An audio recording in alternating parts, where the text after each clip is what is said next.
but United and Spurs played off against each other at the weekend. A match between two teams that seemingly don't want fourth place from the recent form. It's just like win-loss, win-loss, win-loss for both of them, it feels like. But United came out on top on this particular occasion, Dave, and a Cristiano Ronaldo hat-trick for the first time since, I think it was 2008, we've seen that happen in the Premier League.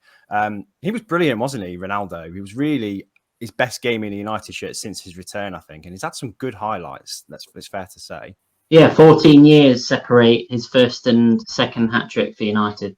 It definitely his best performance, as you say there. He looked a breath of fresh air. And there were 2 or 3 good performances in there. One spectacular performance by Ronaldo, like you mentioned. He looked like he was chomping at the bit. Roy Keane mentioned he looked like he was angry and out to kind of prove critics wrong, because obviously a lot had gone on in the last week, a lot of murmurs in the press about he'd been dropped for the Man City game. He's come out and shown that a lot of people were saying, oh, he's finished and this and that, but he's clearly still got the ability in those moments. Fair enough, he might not be able to play 90 minutes every game. The only reason why I feel United can't bench him is because we don't have that many options. We've got Rashford, who's completely out of form. You've got obviously Alango's very young. It's a bit unfair to throw him straight in and expect, you know, the level of performance that we need. Cavani's obviously been injured as well, so we've been in a bit of a mess on that front. Performance itself, we've seen that we've won.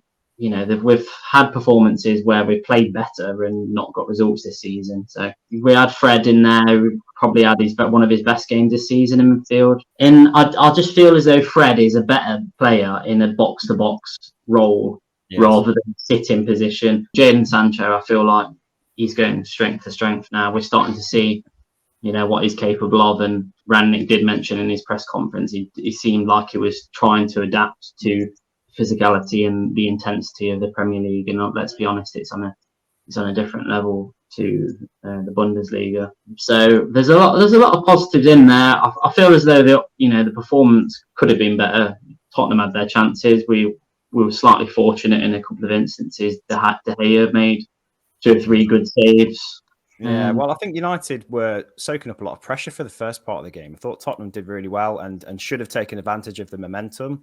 And I think you said it last week, Miles, that Harry Maguire's under the microscope now. And I think with his own goal straight away, I was like, he's the headline again. Thankfully, it didn't end up being the case. But the gloating towards him, was it from Christian Romero when he turned the ball into his own goal? It was really odd. And I felt like Tottenham from that point on almost coasted a little bit and got hit massively in the face with some karma, I think, from a United that response. Was bizarre.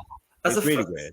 As a fellow centre-back as well, and just as a professional footballer, you know that moment is a really awkward moment for him. You have to try and deal with it. That's happened. I thought it was awful. I'm really glad that United got the win just because of that moment, to be honest. It really did my head in. Dave was spot on with what he thought of United's performance. It wasn't that different to what we've seen United play like recently, but there were 3 wonderful performances in it that he's mentioned.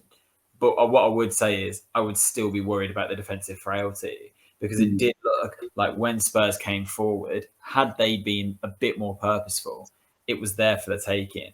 Maguire needs to not play a couple of games.